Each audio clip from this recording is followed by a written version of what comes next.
Next, I'd like to show you a long requested, very much appreciated improvement to masking in After Effects, variable mask feathering. If you have CMG5, open up the example project that comes with Chapter 10 on masking. If you don't, just grab any file, really, it'll be fine. I'll click Open. OK. And I'll open up the very first composition, EX01 Starter. If it has a mask on it, just type M, select that mask, and delete it. We have a very moody shot here of a guy standing at the end of a pier. Let's say we want to tightly crop around the pier itself, but put a nice heavenly halo around the man. I'm going to do Command or Control plus to zoom in a little bit to see what I'm doing, and quickly select the pen tool. The shortcut is G. I'll just do some quick corner points for this mask. There, cut up, come across, go down, across, up to his feet. Then I'm going to start dragging out some Bezier handles on a few points. There. Hold down Command on Mac Control Windows to break that Bezier handle. And then just do some nice soft masking around him.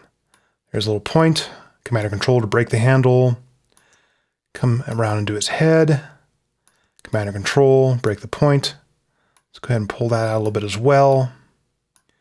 Continue clicking around. Click and drag. This is fairly straight here, and I'm just doing a rough mask. And close the mask. If I want to, I can see the transparency grid behind him, but this is fine for now. Now the problem with feathering, and I'll type F to get that feather parameter, is that it's equal all the way around the layer. And what I want is a sharp border around the wooden part of the pier, but a soft border around him. Well, there's a new tool in town. I'll click on the pen tool, and now we have the Mask Feather tool. I'll select that, and click anywhere in the mask path. Note that it does not have to be where an existing mask vertex is. I can add a feather vertex anywhere I want. I drag out, and you see I initially have feathering all around, but I want to close down the feathering right around the guy like this. So I'll just drag those points in.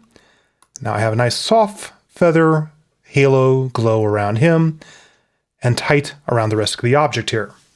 And by the way, you can drag points in or out. The same point obviously can't be in and out, but if you want an inner feather, just click anywhere else, drag it in, and now you have a fall off from that inner defined line to the outer defined line. I can go to the transparency grid to give you an idea what's going on here. I'll turn that off. Now I'll actually undo to get rid of that inner feather.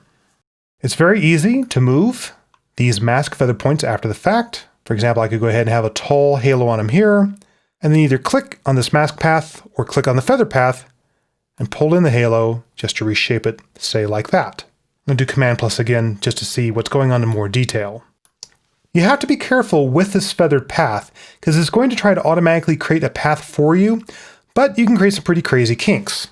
The nice thing is that you have the ability to change the tension of any of these feather points. If you've worked with Roto Bezier before, you know that if you hold Option or Alt while you're over a point, you'll get a tension control. Well, it's the same thing with the feather. You can go ahead and make a hard fall off or very broad fall off. Over in the info panel on the right, you can see it says Feather Point Tension. You can also right-click on any feather point and manually edit tension, radius. For example, make it a little bit broader of a feather. Now I have a nice big balloon look over his head, but I'll undo. There's another very useful command that's not available by right-clicking on a feather point, and that is, what is the feather fall off like from the inner to outer mask? To see what's really going on, I'm going to switch to viewing just the alpha channel, so I see my black to white icon. With my mask selected, I'll go to Layer, Mask, Feather Fall Off. The choices are Smooth, which is the default, and Linear.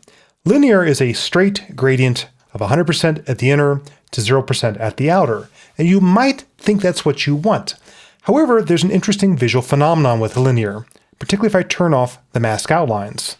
Even though this is a perfect fall off from this point onward, that sharp transition results in what looks like a sharp line around your object.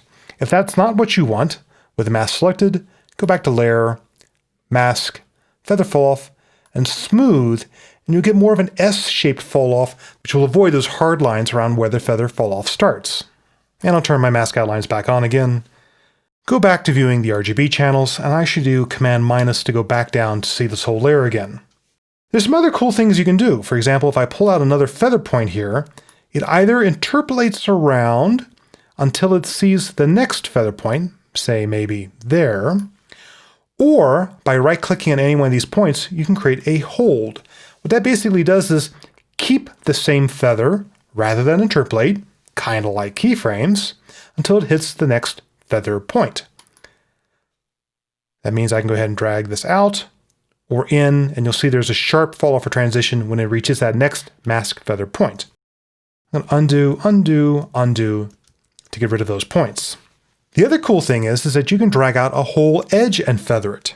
You see, normally if I have the feather over a line like this, I get a plus symbol indicating it's going to add a mask feather. But if I hold down the Shift key, I'll get a double plus.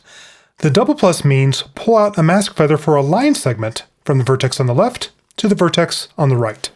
And you'll see I now have a hold from this point to that point. You can also select multiple points and drag them out that way. I'll hold Shift and drag this edge out as well. So that's another little convenience inside there. If you find this feather boundary to be annoying, by the way, you just want to see the normal mask outline, you can go up to the normal view options for your comp panel and separately turn on or off mask feather boundaries. So you'll see just the mask and still get your points, but you won't get the dotted line for the feather fall off. After you're used to the idea of what feather is and that it exists, I personally find that these points by themselves are enough for me to know what it is I'm doing. I don't necessarily need to see that dotted line. But if you're new to feathering, it's useful to go ahead and get that dotted line of the feather boundaries so that you have a better understanding for exactly what is going on with that feather outline.